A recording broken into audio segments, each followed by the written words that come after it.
Desde 1961 han pasado muchas cosas en el mundo. Unas se han ocultado, otras se han exagerado y muchas apenas se han debatido. Frente al pensamiento único, en el CAUM llevamos 50 años haciendo pensamiento crítico. Asóciate. Visita nuestra web caum.es. Club de Amigos de la UNESCO de Madrid. 50 años de historia, 50 años de debate. Entonces, como os digo, el proceso empieza a plantearse en el Estado, en el País Valencià, en 1997, siguiendo un modelo muy parecido al de Madrid. Por lo tanto, voy a utilizar el de Alzira, el modelo Alzira, porque ha completado el proceso que ahora pretende empezar a completar la Consejería de Sanidad. Es decir, se cede suelo público, un ayuntamiento cede suelo público a la comunidad autónoma. Ayuntamientos de todo color político, incluidos gobernados por el PSOE y por Izquierda Unida, ceden ese suelo sin poner ningún tipo de requisito en cuanto a la gestión, cuando se sabía que iban a ser hospitales de gestión privada.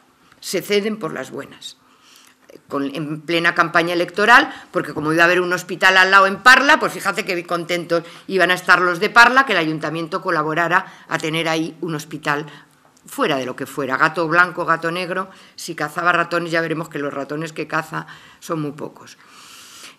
La comunidad autónoma abre una licitación y hace una concesión por 30 años de la gestión de ese hospital a una empresa privada o a una UTE, una Unión Temporal de Empresas, por 30 años. La empresa construye el hospital a sus expensas y la comunidad autónoma paga una cantidad fija por año de las personas que viven en la zona de influencia de ese hospital. Una cantidad fija por año. A los 5 años, los hospitales empiezan a ponerse en funcionamiento en Madrid en 2008, en 5 años ya han amortizado la inversión realizada en la construcción del hospital. Bueno, pues en el hospital de Alzira era el mismo modelo, una cantidad per cápita. En 2 años, la empresa dice que ha quebrado, que eso no da dinero y que se desentiende. El hospital de Alzira vuelve a manos de la Consejería de Sanidad del País Valencià. Paga a la UTE Ribera Salud, que ya la vamos conociendo por aquí, que incluía Adeslas, Dragados, Caja de Ahorros del Mediterráneo, y cuyo director general de Adeslas fue el que puso en marcha el hospital, era Antonio Burgueño, el mismo director general de hospitales ahora mismo en la Comunidad de Madrid. La consejería paga lucro cesante, también una palabreja, pero es decir, paga lo que la empresa calculaba que iba a ganar y no ha ganado, se lo da. Devuelve a la misma empresa la gestión del hospital, prácticamente duplicando lo que paga por cabeza, y además le da los centros de especialidades y los centros de salud, que son los que garantizan que el negocio funciona. En la página web de Ribera Salud, y está en la página de CAS Madrid el pantallazo, aparecía que a cada médico o médica recibía un sobresueldo de 2.000 euros mensuales si cumplía determinados objetivos de calidad. Los objetivos de calidad eran ahorro directamente. Eran altas precoces, no remitir mucho al especialista, utilizar quirófanos de baja complejidad, pedir pruebas diagnósticas que no fueran muy caras y dejar las más caras de utilizar, etc. Es decir, la colaboración de médicos, y eso es un tema absolutamente clave, que tienen un contrato precario, es decir, que les pueden poner en la calle mañana y que tienen una parte importante de su salario como incentivos variables en función de la colaboración con los intereses económicos de la empresa. Ese es un aspecto absolutamente central que supongo que Mónica va a tratar a continuación. Bueno, están pasando cosas muy, muy graves porque también en el País Valencià, que es como Madrid, digo, en toda esta locura que está pasando, lo quiero decir porque hace falta oír las cosas terribles que pasan porque es muy difícil dar crédito a lo que está pasando en realidad. en un lugar que estuve del País Valenciano, no quiero ni decir el lugar, no sea que a esta mujer le pase algo, en una universidad, en un curso de posgrado, pues había una conferencia mía y me pidió la palabra diciendo que ella trabajaba en urgencias y que me iba a contar lo que ella había vivido y que había salido corriendo de allí en cuanto había podido. El asunto es el siguiente. Hay un sistema en urgencias en el mundo, en casi todo el mundo, que hace una selección del paciente en función de la gravedad del caso para dar prioridad en la atención a aquellas personas cuya vida corre peligro y otras que a lo mejor no tienen esa necesidad urgente, pues darles otro color, de manera que sea rápidamente visible el asunto. Bueno, ya me contó que allí en un hospital de gestión privada el color no iba en función de la gravedad del caso. Había 3 colores que iban atribuidos al tipo de persona que venía en función de los ingresos que reportaba al hospital. Y aprovecho para deciros esos 3 tipos que son: la población por la cual paga una cantidad fija al año la Consejería de Sanidad, a la empresa le interesa que vaya lo menos posible, porque la cantidad es fija. Luego, color verde. Libre elección, marketing. Si ese hospital consigue convencer a gente de otro área sanitaria que en lugar de ir a su hospital vaya a este, cantidad aparte que paga la Consejería de Sanidad porque es de otro área. Y luego, a pesar de que son hospitales que en teoría paga la sanidad pública, tienen una proporción de camas privadas, que van directamente a Sanitas, a Deslas o al que va con el dinero a tocateja. Eso es la prioridad máxima del color rojo. Bueno, termino porque espero que podamos seguir hablando. Esto es lo que pretende la Consejería de Sanidad, echando a 5.000 profesionales sanitarios que hasta ahora tenían una relativa estabilidad en el empleo, no mucha porque lo van a echar, pero una relativa estabilidad y unos relativos derechos, y dando a la gestión privada los centros de salud, que no sabemos cuáles son, pero vamos, que yo me juego algo con vosotros a que la inmensa mayoría, pondrán alguno para despistar que no sea, serán los que están alrededor de los hospitales de gestión privada, porque son los que les garantiza que todo el flujo de pacientes funciona y es rentable, ¿no?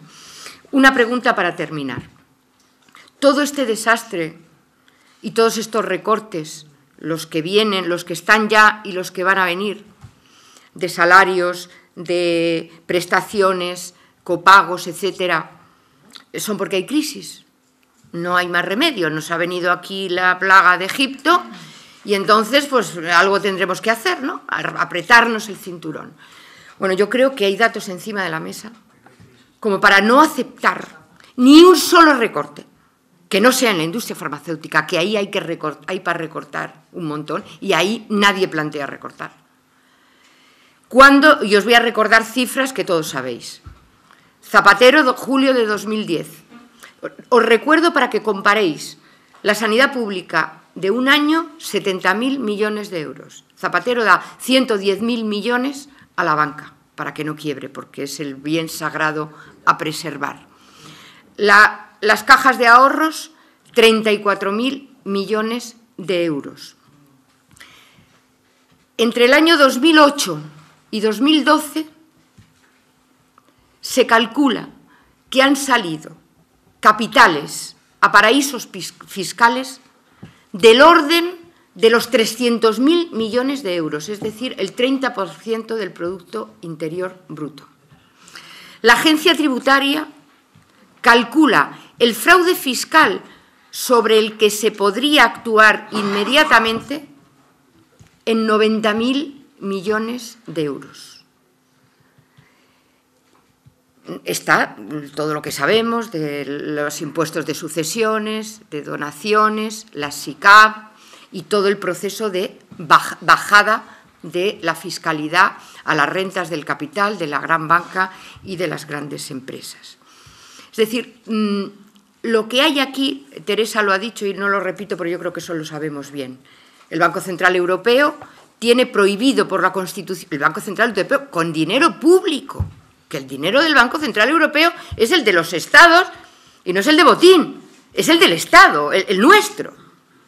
Tiene prohibida el Banco Central Europeo prestar a los Estados. Cuando dice que bajan los tipos de interés del Banco Central Europeo al 0,75% que están ahora, creo, eso es a lo que vende el Banco Central Europeo el dinero a los bancos privados. Los Estados tienen que vender sus deuda a la banca privada, que la paga al 5, al 6 o al 7%, y que son los que hacen subir la prima de riesgo, porque claro, más sube la prima de riesgo, más suben los tipos de interés. Luego está la gran hecatombe de agosto, 31 de agosto de 2011, reforma de la Constitución española. El PSOE y el PP pactan y con CiU y todos estos, claro, pactan una reforma de la sacrosanta Constitución que no se podía tocar. Y en 2 semanas meten un artículo que dice textualmente: el pago de la deuda y de los intereses de la deuda tendrán prioridad absoluta, el pago de ellos tendrá prioridad absoluta sobre cualquier otra partida de gasto.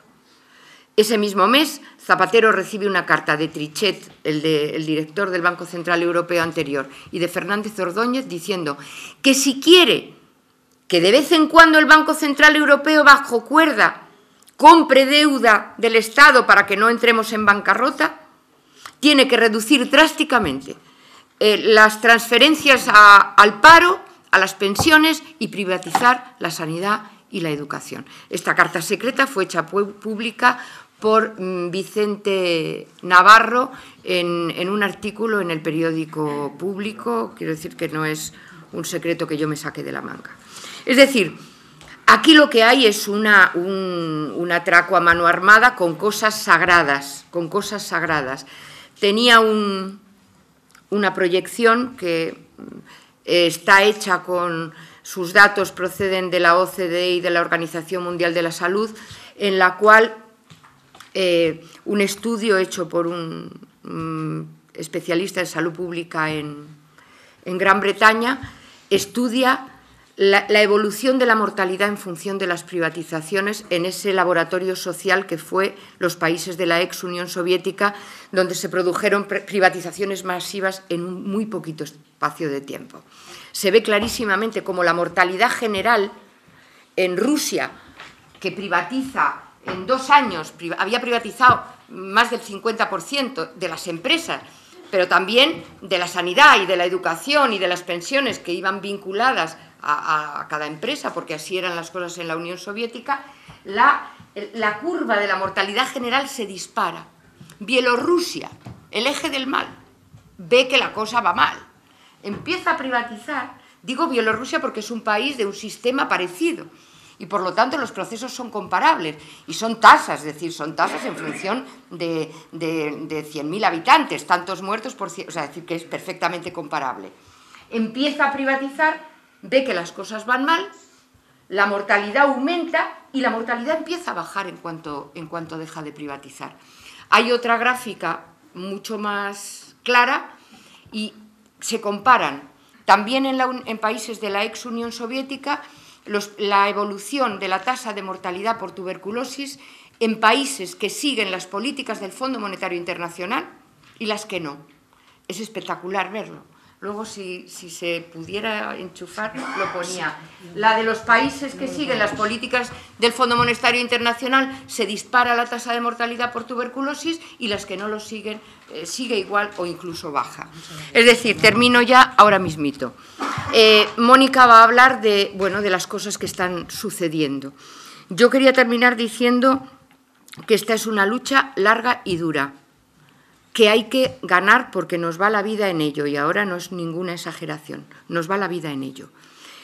Y hay que intentar que la fuerza organizada de la gente, de trabajadores y trabajadoras de la sanidad y de los usuarios, porque tenemos los mismos intereses, impida que esto se lleve a cabo y consiga que lo que está privatizado vuelva a manos públicas y que se derogue la ley infame que está permitiendo todo esto. Porque si esta ley no estuviera, iríamos al juzgado de guardia a denunciar al presidente de la Comunidad de Madrid o al consejero de Sanidad. El asunto, cuando se ha hecho, porque se ha hecho, gente de buena fe y poco documentada ha ido a denunciarlo y la respuesta ha sido que esto te puede gustar o no, pero hay un amparo legal absoluto con la ley 1597. Por lo tanto, la organización para impedir, hay una frase con la que yo quiero terminar, que hay un vídeo de un hospital de Grecia en el cual empieza a dejar de llegar dinero y el hospital se está hundiendo y ya los trabajadores dicen, bueno, pues lo gestionamos nosotros y echamos a los gerentes porque ¿para qué lo queremos? Lo gestionamos nosotros. Y una médica decía, las huelgas y las manifestaciones son para tiempos de paz, pero ahora estamos en guerra y los mecanismos tienen que ser diferentes, ¿no? Nada más.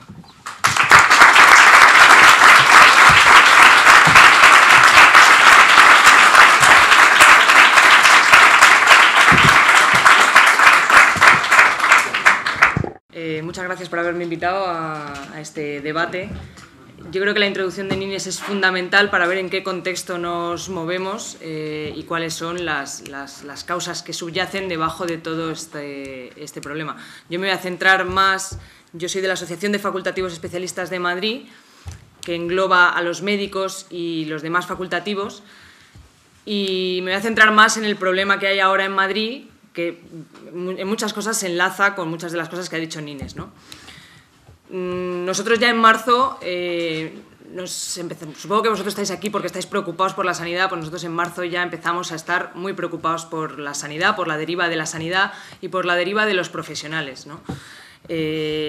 Bueno, consideramos que la sanidad es una especie de transatlántico que va por la inercia de sus profesionales buenísimos por otra parte, y que aquello no lo estaba manejando nadie y eso va a la deriva. La mayoría de las veces de las decisiones que se han tomado en esta comunidad y en este país han sido decisiones electoralistas, han sido decisiones, pues eso, construir estos 8 hospitales solo con un criterio electoral, sin ningún criterio técnico, sin ningún criterio científico, y se ha ido alejando al médico paulatinamente de lo que es el control de la gestión. Ahora mismo los médicos no tienen ningún tipo de control, no saben nada de gestión, no tienen control de las listas de espera, no saben qué se hace con el dinero, no sabe cuánto se gasta en su hospital, en su servicio.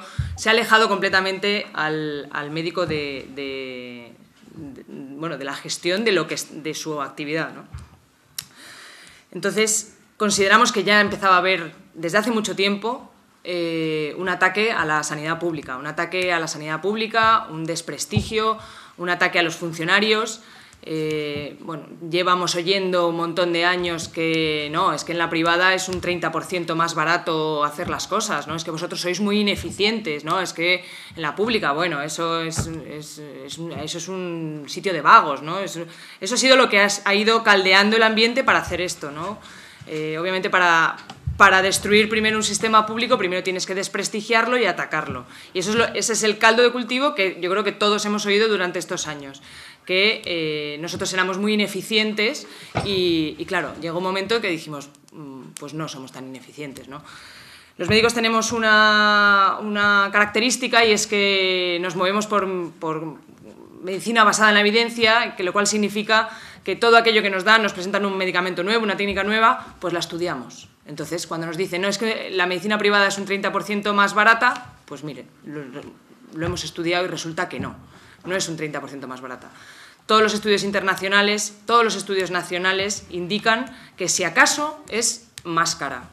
En estudios en Estados Unidos y en Canadá, lo que se ha demostrado es que todas aquellas entidades con ánimo de lucro, lo que han demostrado es que son un 20% más caras y que además la tasa de mortalidad relativa ha aumentado en esos sitios, ¿no?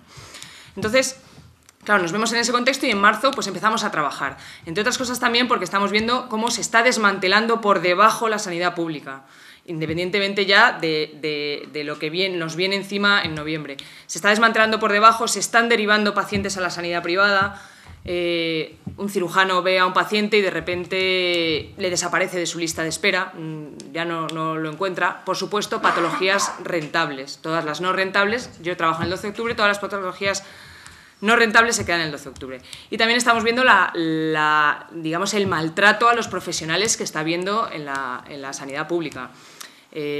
Contratos precarios, contratos basura, ceses, como los contratos son, pues eso, de 3 meses en 3 meses, ¿no? Pues ceses de enfermeras, ceses de médicos, externalización de todos aquellos servicios no sanitarios.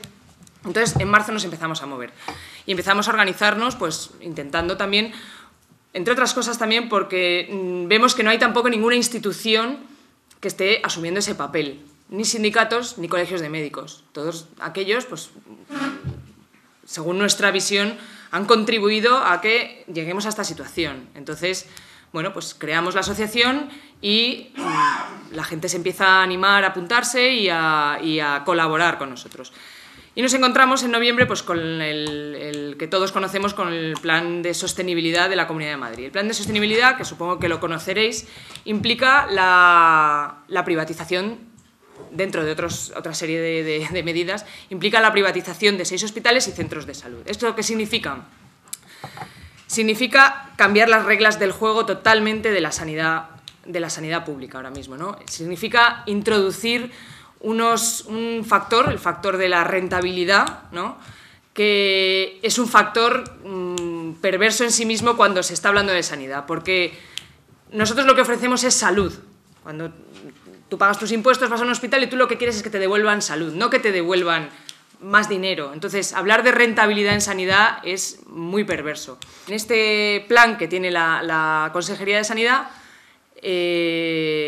resulta que hay unas empresas a las que la Comunidad de Madrid les va a dar unos hospitales, que ya están construidos, les va a dar un personal, y esas empresas que detrás tienen unas empresas de capital riesgo, o sea, inversores internacionales, en concreto, por ejemplo, en el caso de Capio, son inversores que tienen su sede social en Gran Bretaña y su sede fiscal en Luxemburgo. Estas empresas se van a hacer con la gestión de esos hospitales. La Comunidad de Madrid les va a pagar un dinero fijo por los habitantes y que hagan lo que quieran. O sea, prácticamente es una casi dejación de funciones, ¿no?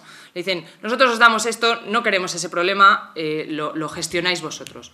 Obviamente, cuando una empresa le estás dando un hospital a gestionar, que el único rentabilidad es la sanidad, obviamente de donde va a recortar es de sanidad. Entonces, como contaba Inés antes, en estos hospitales lo estamos investigando, ya teníamos conocimiento, pero bueno, cuanto más investigamos es todavía más pavoroso.